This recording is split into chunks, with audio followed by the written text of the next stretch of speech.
ಎಲ್ಲರಿಗೂ ನಮಸ್ಕಾರ and welcome to GR smart tutorials. ಇವತ್ತಿನ ಒಂದು ವಿಡಿಯೋದಲ್ಲಿ ನಾವು ಇಂಗ್ಲೀಷ್ ಗ್ರಾಮರ್ನ ಕೆಲವೊಂದಿಷ್ಟು MCQ ಪ್ರಶ್ನೆಗಳನ್ನು ಡಿಸ್ಕಸ್ ಮಾಡೋಣ. ಹಾಗೆ ಇನ್ನೂ ನಮ್ಮ ಈ ಚಾನಲನ್ನು ಯಾರು ಸಬ್ಸ್ಕ್ರೈಬ್ ಮಾಡಿಲ್ಲ ದಯವಿಟ್ಟು ಸಬ್ಸ್ಕ್ರೈಬ್ ಮಾಡಿ. ಈ ಹಿಂದಿನ ವಿಡಿಯೋದಲ್ಲಿ 17 ಕ್ವೆಶ್ಚನ್ಗಳನ್ನು ನಾವು ಪಾರ್ಟ್ಸ್ ಆಫ್ ಸ್ಪೀಚ್ ಮೇಲೆ ಡಿಸ್ಕಸ್ ಮಾಡಿದ್ವಿ. ಹಾಗೆ ಮುಂಬರ್ತಕ್ಕಂಥ ಪ್ರಶ್ನೆಗಳು ಇಂಡೈರೆಕ್ಟ್ ಸ್ಪೀಚು, ಹಾಗೆ ಆ್ಯಕ್ಟಿವ್ ವಾಯ್ಸ್, ಪ್ಯಾಸಿವ್ ವಾಯ್ಸು, ಹಾಗೆ ಆರ್ಟಿಕಲ್ಸು ಮತ್ತು ಸಿಂಗ್ಯುಲರ್ ಆ್ಯಂಡ್ ಪ್ಲೂರಲ್ಸು ಅವುಗಳನ್ನು ನೋಡ್ತಾ ಹೋಗೋಣ. ಈಗ ಇವತ್ತಿನ ಕ್ಲಾಸಿನ ಮೊದಲ ಪ್ರಶ್ನೆ, ಕನ್ವರ್ಟ್ ಟು ಇಂಡೈರೆಕ್ಟ್ ಸ್ಪೀಚ್. ಇಲ್ಲಿ ಡೈರೆಕ್ಟ್ ಸ್ಪೀಚ್ ಇದೆ, ಅದನ್ನು ನಾವು ಇಂಡೈರೆಕ್ಟ್ ಸ್ಪೀಚಿಗೆ ಕನ್ವರ್ಟ್ ಮಾಡಬೇಕಾಗ್ತೈತಿ. ಕೊಟ್ಟಿರ್ತಕ್ಕಂಥ ಸೆಂಟೆನ್ಸ್ ಏನಪ್ಪ ಅಂದರೆ, David said I am playing chess. Option ನೋಡೋದಾದರೆ, option A David said that he is playing chess. Option B David said that he was playing chess. Option C David said that he had been playing chess. Option D David says that he was playing chess. ಇಲ್ಲಿ direct ಸ್ಪೀಚಲ್ಲಿ ಇರ್ತಕ್ಕಂತಹ ಒಂದು ವಾಕ್ಯವನ್ನು ನಾವು ನೋಡೋದಾದರೆ, David said I am playing chess ಅಂತೇಳಿ. ಇಲ್ಲಿ direct speech present continuous ಟೆನ್ಸಲ್ಲಿದೆ. Present continuous ಟೆನ್ಸಲ್ಲಿದೆ. ನಮಗೆ ರೂಲ್ಸ್ ಏನಪ್ಪ ಹೇಳೋದಂದರೆ, ಡೈರೆಕ್ಟಿಂದ ಇಂಡೈರೆಕ್ಟ್ ಸ್ಪೀಚ್ ಮಾಡಬೇಕಂದ್ರೆ ಇಲ್ಲಿ ನಾವು ಟೆನ್ಸ್ ರೂಲ್ಸ್ಗಳನ್ನು ತಿಳ್ಕೊಂಡಿರಬೇಕು. ಟೆನ್ಸ್ ರೂಲ್ಸ್ಗಳು ಬಹಳ ಸಿಂಪಲ್ ಅದಾವು ನೆನ್ಪಿಟ್ಕೊಳ್ಳಿಕ್ಕೆ. ಏನಪ್ಪ ಅಂದರೆ, ನಮಗೆ 12 ಟೆನ್ಸ್ಗಳ ಹೆಸರುಗಳು ಗೊತ್ತದವು. ಹಾಗೆ ಒಂದೊಂದು ಟೆನ್ಸ್ಗಳಲ್ಲಿ 4 ವಿಧಗಳದು. ಪ್ರೆಸೆಂಟ್ ಟೆನ್ಸಲ್ಲಿ 4 ವಿಧ, ಪಾಸ್ಟ್ ಟೆನ್ಸಲ್ಲಿ 4 ವಿಧ, ಹಾಗೆ ಫ್ಯೂಚರ್ ಟೆನ್ಸಲ್ಲಿ 4 ವಿಧಗಳದವು. Simple present, simple past, simple future, ಹಾಗೆ present continuous, present perfect continuous, ಹಾಗೆ ಸೇಮ್ ಪಾಸ್ಟ್ ಟೆನ್ಸಲ್ಲಿ ಕೂಡ past continuous, past perfect continuous. ಅವೇ ಟೆನ್ಸ್ಗಳು ಟೈಪ್ಸ್ಗಳಲ್ಲಿ ಫ್ಯೂಚರ್ ಟೆನ್ಸಲ್ಲಿ ಕೂಡ ನಾವು ನೋಡ್ತೀವಿ. ಹಾಗೆ ಇಲ್ಲಿ ಟೆನ್ಸ್ಗಳನ್ನು ಯಾವ ರೀತಿ ನಾವು ನೆನಪಿಟ್ಕೋಬೇಕಂದ್ರೆ, ಪ್ರೆಸೆಂಟ್ ಟೆನ್ಸಲ್ಲಿ ಇರ್ತಕ್ಕಂತಹ 4 ವಿಧಗಳು, 4 ಟೈಪ್ಸ್ ಏನದಾವಲ್ಲ, ಅವು ಡೈರೆಕ್ಟ್ ಸ್ಪೀಚಲ್ಲಿದ್ದಾಗ ನಾವು ಅವುಗಳನ್ನು ಇಂಡೈರೆಕ್ಟ್ ಸ್ಪೀಚ್ ಮಾಡಬೇಕಂದ್ರೆ ಅದೇ ಟೆನ್ಸಿನ 4 ವಿಧಗಳು ಪಾಸ್ಟ್ ಟೆನ್ಸಿನ 4 ವಿಧಗಳಾಗ್ತವೆ. ಫಾರ್ ಎಕ್ಸಾಂಪಲ್, ಸಿಂಪಲ್ ಪ್ರೆಸೆಂಟ್ ಇತ್ತು ಅಂದರೆ ಅದು ಸಿಂಪಲ್ ಪಾಸ್ಟ್ ಆಗ್ತತಿ. ಪ್ರೆಸೆಂಟ್ ಕಂಟಿನ್ಯೂಸ್ ಇತ್ತು ಅಂದರೆ ಪಾಸ್ಟ್ ಕಂಟಿನ್ಯೂಸ್ ಟೆನ್ಸ್ ಆಗ್ತತಿ. ಪ್ರೆಸೆಂಟ್ ಪರ್ಫೆಕ್ಟ್ ಇತ್ತು ಅಂದರೆ ಪಾಸ್ಟ್ ಪರ್ಫೆಕ್ಟ್ ಆಗ್ತತಿ. ಪ್ರೆಸೆಂಟ್ ಪರ್ಫೆಕ್ಟ್ ಕಂಟಿನ್ಯೂಸ್ ಇತ್ತು ಅಂದರೆ ಪಾಸ್ಟ್ ಪರ್ಫೆಕ್ಟ್ ಕಂಟಿನ್ಯೂಸ್ ಆಗ್ತತಿ. ಹಾಗೆ ಇಲ್ಲಿ ನಾವು ಪ್ರೆಸೆಂಟ್ ಟೆನ್ಸಲ್ಲಿನ 4 ಟೈಪ್ಸ್ಗಳು ಪಾಸ್ಟ್ ಟೆನ್ಸಿಗೆ ಹೋಗ್ತವೆ. ಹಾಗೆ ಇನ್ನು ಪಾಸ್ಟ್ ಟೆನ್ಸಲ್ಲಿರ್ತಕ್ಕಂಥ 4 ಟೈಪುಗಳಲ್ಲಿ ಮೊದಲನೇದು ಸಿಂಪಲ್ ಪಾಸ್ಟು, ಎರಡನೇದು ಪಾಸ್ಟ್ ಕಂಟಿನ್ಯೂಸ್, ಮೂರನೇದು ಪಾಸ್ಟ್ ಪರ್ಫೆಕ್ಟ್, ನಾಲ್ಕನೇದು ಪಾಸ್ಟ್ ಪರ್ಫೆಕ್ಟ್ ಕಂಟಿನ್ಯೂಸ್. ಇಲ್ಲಿ 1 ಮತ್ತು 2 ಸಿಂಪಲ್ ಪಾಸ್ಟ್ ಕಂಟಿನ್ಯೂಸ್ ಇವುಗಳೇನಾಗ್ತವೆ ಅಂದರೆ 3, 4ಗಳಾಗಿ ಚೇಂಜ್ ಆಗ್ತವೆ. ಅಂದರೆ past perfect continuous, simple past change into past perfect, past continuous change into past perfect continuous.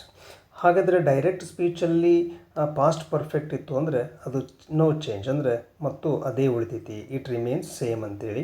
ಹಾಗೆ ಪಾಸ್ಟ್ ಪರ್ಫೆಕ್ಟ್ ಕಂಟಿನ್ಯೂಸು ಡೈರೆಕ್ಟ್ ಸ್ಪೀಚಲ್ಲಿತ್ತು ಅಂದರೆ ನಾವು ಇಂಡೈರೆಕ್ಟ್ಗೆ ಚೇಂಜ್ ಮಾಡಿದಾಗ ಮತ್ತು ಕೂಡ ಅದೇ ಟೆನ್ಸ್ ಡೈರೆಕ್ಟಿಂದ ಇಂಡೈರೆಕ್ಟ್ ಮಾಡಿದಾಗ ಅಲ್ಲಿ ಉಳಿತೈತಿ. ಹೀಗೆ ನಾವು ಟೆನ್ಸನ್ನು ಬಹಳ ಈಸಿಯಾಗಿ ನೆನಪಿಟ್ಕೋಬೋದು. ಹಾಗೆ ಫ್ಯೂಚರ್ ಟೆನ್ಸ್ಗೆ ಹೋದ್ವಿ ಅಂದರೆ ಎಲ್ಲಿ ವಿಲ್ ಫಾರ್ಮ್ ಬರ್ತೈತಿ ಅಲ್ಲಿ ನಾವು ವುಡ್ ಹಚ್ಚಿದ್ವಿ ಅಂದರೆ ಫ್ಯೂಚರ್ ಟೆನ್ಸನ್ನು ನಾವು ಡೈರೆಕ್ಟಿಂದ ಇಂಡೈರೆಕ್ಟ್ ಮಾಡಲಿಕ್ಕೆ ಅನುಕೂಲ ಆಗ್ತೈತಿ. ಹಾಗೆ ಇಲ್ಲಿ ಕೊಟ್ಟಿರ್ತಕ್ಕಂಥ ವಾಕ್ಯ ನೋಡಿದಾಗ ಪ್ರೆಸೆಂಟ್ ಕಂಟಿನ್ಯೂಸ್ ಟೆನ್ಸ್ ಇದೆ, ಹಾಗಾಗಿ ಪಾಸ್ಟ್ ಕಂಟಿನ್ಯೂಸ್ ಆಗಬೇಕು. ಹೆಂಗೆ ಪಾಸ್ಟ್ ಕಂಟಿನ್ಯೂಸ್ ಆಗಬೇಕು, ಯಾವ್ಯಾವ ವಿಧದಲ್ಲಿ ಪಾಸ್ಟ್ ಕಂಟಿನ್ಯೂಸ್ ನೋಡೋಣ. ಫಸ್ಟ್ ಇಲ್ಲಿ ಹಿ ವಾಸ್ ಪ್ಲೇಯಿಂಗ್ ಚೆಸ್ ಒಂದು ಪಾಸ್ಟ್ ಕಂಟಿನ್ಯೂಸ್ ಇದೆ. ಇನ್ನೊಂದು says that he was playing chess ಇದೆ. ಇಲ್ಲಿ ಡೇವಿಡ್ ಸೆಡ್ ಆಲ್ರೆಡಿ ಪಾಸ್ಟ್ ಟೈಮಲ್ಲಿ ಆಗಿರ್ತಕ್ಕಂಥ ಒಂದು ಘಟನೆ, ಬಟ್ ಹೇಳಿರ್ತಕ್ಕಂಥ ಕೊಟೇಶನ್ ಪ್ರೆಸೆಂಟ್ ಕಂಟಿನ್ಯೂಸ್ ಟೆನ್ಸಲ್ಲಿದೆ. ಹಾಗಾಗಿ ಸೂಟೇಬಲ್ ಇಂಡೈರೆಕ್ಟ್ ಸ್ಪೀಚ್ ಯಾವುದಪ್ಪ ಅಂದರೆ David said that he was playing chess is the right answer. ಹಾಗೆ ಎರಡನೇದು convert to indirect speech. She said to me where are you going, ಇಲ್ಲಿ ಇಂಟ್ರಾಗೇಟಿವ್ ಸೆಂಟೆನ್ಸ್ ಇದೆ. WH ಫಾರ್ಮಿಂದ ಮಾಡಿರ್ತಕ್ಕಂಥ ಒಂದು ಪ್ರಶ್ನಾರ್ಥಕ ವಾಕ್ಯ ನಾವು ಡೈರೆಕ್ಟ್ ಸ್ಪೀಚಲ್ಲಿ ನೋಡ್ತೀವಿ. ಹಾಗೆ ಆಪ್ಷನ್ಸ್ಗಳನ್ನು ನೋಡೋದಾದರೆ, she asked me where I was going. Option B, she told me where was I going. Option C, she asked me that where I was going. Option D, she asked me where am I going. ಇಲ್ಲಿ ಕೊಟ್ಟಿರ್ತಕ್ಕಂಥ 4 ಆಪ್ಷನ್ಗಳನ್ನು ನೋಡಿದಾಗ ನಮಗೆ ಮೊದಲಿಗೆ ಈ ಪ್ರಶ್ನಾರ್ಥಕ ವಾಕ್ಯಗಳಿರ್ತಕ್ಕಂತಹ direct ಸ್ಪೀಚನ್ನು ಯಾವ ರೀತಿ change ಮಾಡ್ತೀವಿ ಅಂದರೆ, ನಾವು ಇಂಡೈರೆಕ್ಟ್ ಚೇಂಜ್ ಮಾಡೋದಾದಾಗ ಅಲ್ಲಿ ಶಿ ಸೆಡ್ ಹೋಗಿ ಶಿ ಆಸ್ಕ್ಡ್ ಆಗ್ತದೆ. ಪ್ರಶ್ನೆಗಳನ್ನು ನಾವು ಕೇಳೋದ್ರಿಂದ ಇಲ್ಲಿ ಶಿ ಆಸ್ಕ್ಡ್ ಆಗ್ತದೆ. ಟು ಮೀ ಇದೆ, ಇಲ್ಲಿ ಶಿ ಆಸ್ಕ್ಡ್ ಟು ಮೀಕ್ಕಿಂತ ಶಿ ಆಸ್ಕ್ಡ್ ಮೀ ಅನ್ನೋ ಒಂದು ವಾಕ್ಯವನ್ನು ನಾವಿಲ್ಲಿ ನೋಡ್ತೀವಿ. ಅದು 3 ಹತ್ರ ಇದೆ. ಆಪ್ಷನ್ ಎ ಮತ್ತು ಆಪ್ಷನ್ ಸಿ ಮತ್ತು ಡಿ. ಮುಂದಿನದು WH ಕ್ವಶನ್ನಲ್ಲಿ ನಾವು ಏನು ವರ್ಡನ್ನು ಯೂಸ್ ಮಾಡಿದ್ದೀವಿ ಅದೇ ವರ್ಡನ್ನು ನಾವಿಲ್ಲಿ ಯೂಸ್ ಮಾಡ್ತೀವಿ. ನಮಗೆ ಗೊತ್ತಿರಬೇಕು, ಕನೆಕ್ಟಿಂಗ್ ವರ್ಡ್ ದ್ಯಾಟನ್ನು ನಾವು ಇಂಟ್ರಾಗೇಟಿವ್ ಇಂಡೈರೆಕ್ಟ್ ಸ್ಪೀಚಲ್ಲಿ ನಾವು ಯೂಸ್ ಮಾಡೋಂಗಿಲ್ಲ. ಸೊ ಇಲ್ಲಿ ಎಲ್ಲೂ ಕೂಡ ದ್ಯಾಟ್ ಬಂದಿಲ್ಲ, ಅದ್ರ ಬಗ್ಗೆ ವರಿಬೇಡ. ಹಾಗಾಗಿ ಇಲ್ಲಿ she asked me, she asked me, she asked me. Next where ಎಲ್ಲೆಲ್ಲಿ ಬಂದಿದೆ, ಇಲ್ಲಿ ಬಂದಿದೆ ಆ್ಯಂಡ್ ಇಲ್ಲಿ ಬಂದಿದೆ. ಆಪ್ಷನ್ ಎ ಮತ್ತು ಡಿ ಸ್ವಲ್ಪ ಸಿಮಿಲರ್ ಆಗ್ತಾ ಹೋಗ್ತದವು. ಇಲ್ಲಿ ಟೋಲ್ಡ್ ಇರೋದ್ರಿಂದ ಇಟ್ ಈಸ್ ರಾಂಗ್ ಆಪ್ಷನ್, ಮತ್ತು ಇಲ್ಲಿ ದ್ಯಾಟ್ ಬರೋದ್ರಿಂದ it is also the wrong option. So ಇಲ್ಲಿ ಎ ಮತ್ತು ಡಿ ಈ ಎರಡರಲ್ಲಿ ಒಂದು ಆನ್ಸರ್ ಆಗ್ತೈತಿ. ಮುಂದೆ ನೋಡ್ತಾ ಹೋಗೋಣ. Where are you going, it is in present continuous tense. ಈ ಹಿಂದಿನ ಎಕ್ಸಾಂಪಲ್ ಕೂಡ ನಾವು ನೋಡಿದ್ವಿ, ಅದು ಕೂಡ ಪ್ರೆಸೆಂಟ್ ಕಂಟಿನ್ಯೂಸ್ ಟೆನ್ಸಲ್ಲಿತ್ತು. ಹಾಗೆ ಇಲ್ಲಿ present continuous change into past continuous. Past ಕಂಟಿನ್ಯೂಸಲ್ಲಿರ್ತಕ್ಕಂಥ ವಾಕ್ಯ ಯಾವುದೈತಿ? ಆಪ್ಷನ್ ಎ ಐತಿ, where I was going. Then option A is the right answer. So ಈ ಕ್ವಶನ್ಗೆ option A, she asked me where I was going.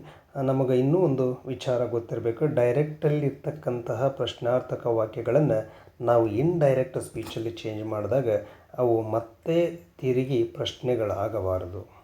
ಪ್ರಶ್ನೆಗಳಾಗದಂಗೆ ನಾವು ಇಲ್ಲಿ ಆ ವಾಕ್ಯವನ್ನು ಚೇಂಜ್ ಮಾಡಬೇಕಾಗ್ತೈತಿ. ಸಪೋಸ್ ನಾವಿಲ್ಲಿ ಶಿ ಆಸ್ಕ್ಡ್ ಮೀ ವೇರ್, ಇಲ್ಲಿ ಆರ್ ಯು ಇದೆ, ಆರ್ ಪ್ಲೇಸಲ್ಲಿ ನಾವು ಸಪೋಸ್ ವಾಯ್ ಹಾಕಿದ್ವಿ ಅಂದರೆ wear was I going, again it will become a question. But we should not frame a question again in indirect speech. ಇದೊಂದು rule ನಮಗೆ ಮೊದಲ ಗೊತ್ತಿರಬೇಕು. ಮುಂದಿನ ಪ್ರಶ್ನೆ, convert to indirect speech. One more example. The doctor said, lie down, Peter.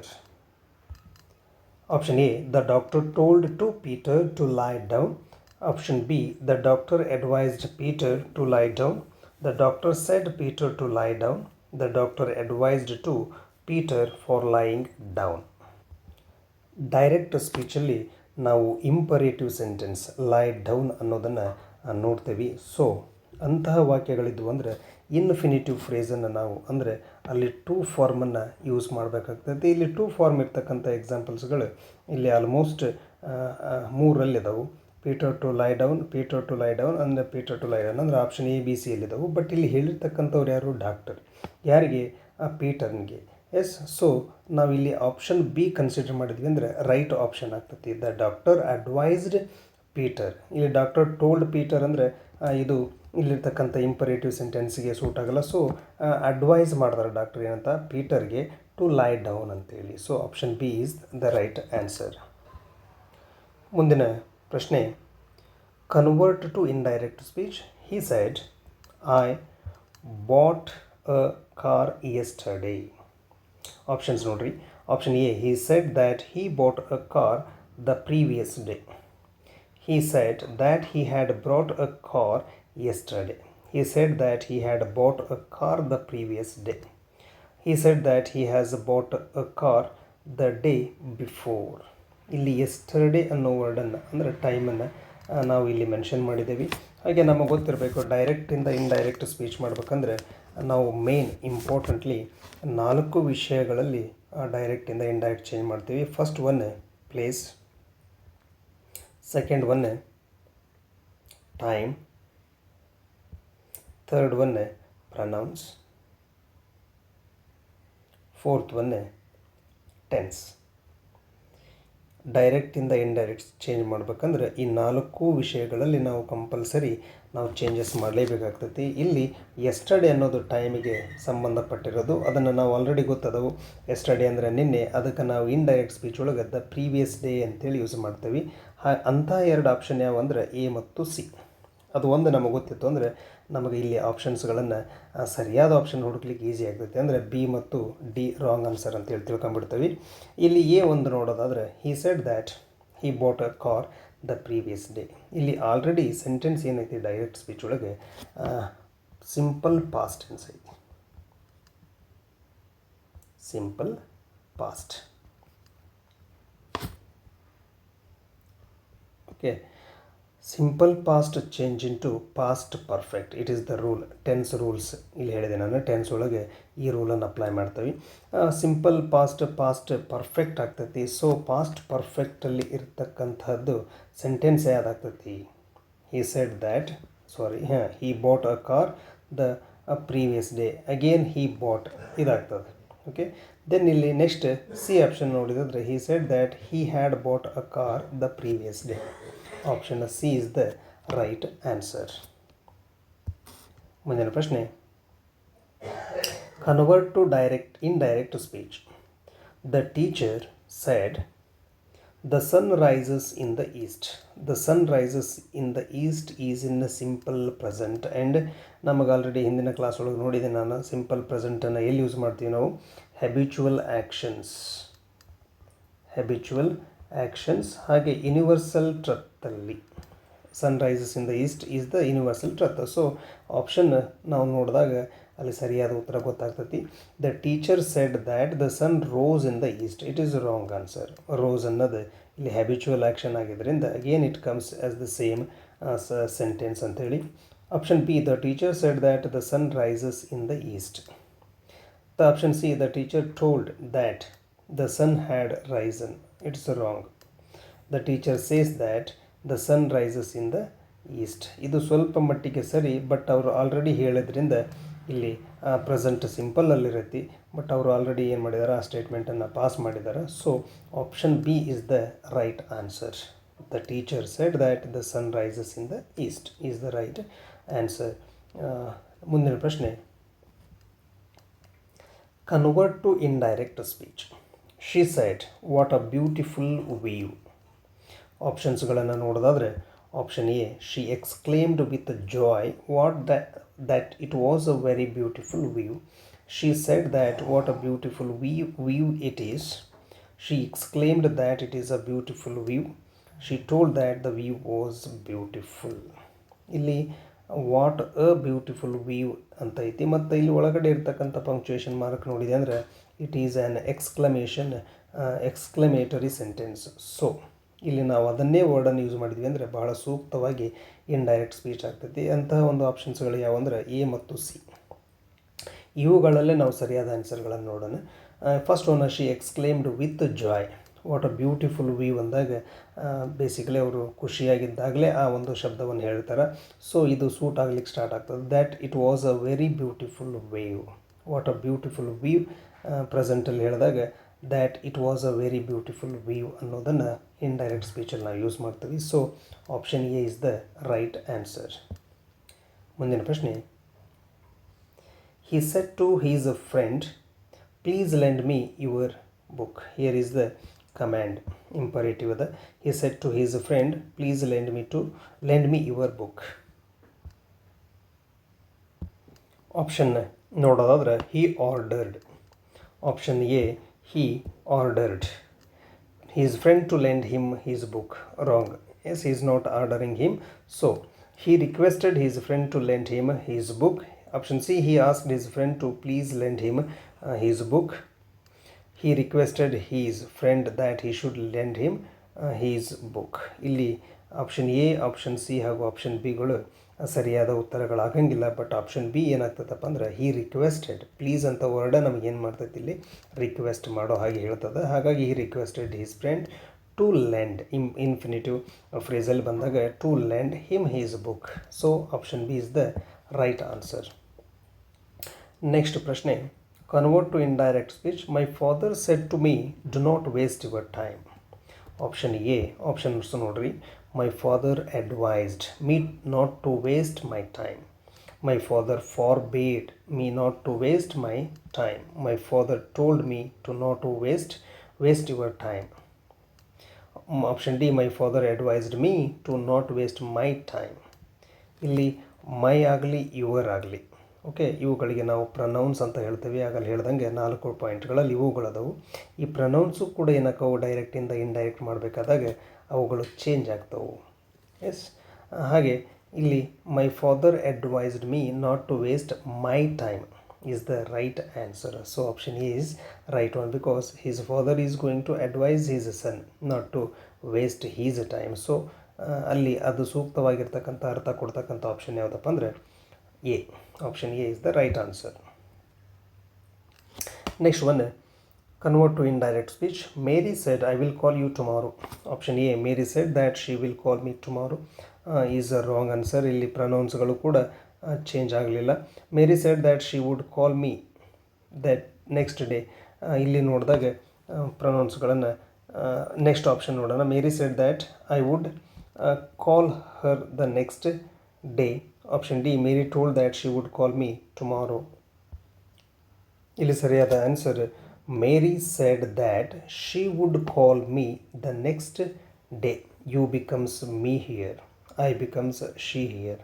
Okay, ಇಲ್ಲಿ ಪ್ರನೌನ್ಸ್ಗಳನ್ನು ನಾವು change ಮಾಡಿದ್ದೀವಿ. ಹಾಗೆ tomorrow is the time, so the next day is the suitable word to tomorrow. So option B is the right one. ಹಾಗೆ ಮುಂದಿನ ಪ್ರಶ್ನೆ, convert to indirect speech. He said has any one scene my case. ಇಲ್ಲಿರ್ತಕ್ಕಂಥ ವಾಕ್ಯ ನೋಡಿದ್ವಿ ಅಂದರೆ ಇದು S or no question ಅದ. ಇಲ್ಲಿ ಎಸ್ ಆರ್ ನೋ ಕ್ವಶನ್ಗಳನ್ನು ಡೈರೆಕ್ಟಿಂದ ಇಂಡೈರೆಕ್ಟ್ ಮಾಡಬೇಕಾದಾಗ ಏನನ್ನು ಯಾವ ರೀತಿಯಾಗಿ ಚೇಂಜ್ ಮಾಡ್ತೀವಿ ಅನ್ನೋದು ಆಪ್ಷನಲ್ಲಿ ನೋಡೋಣ.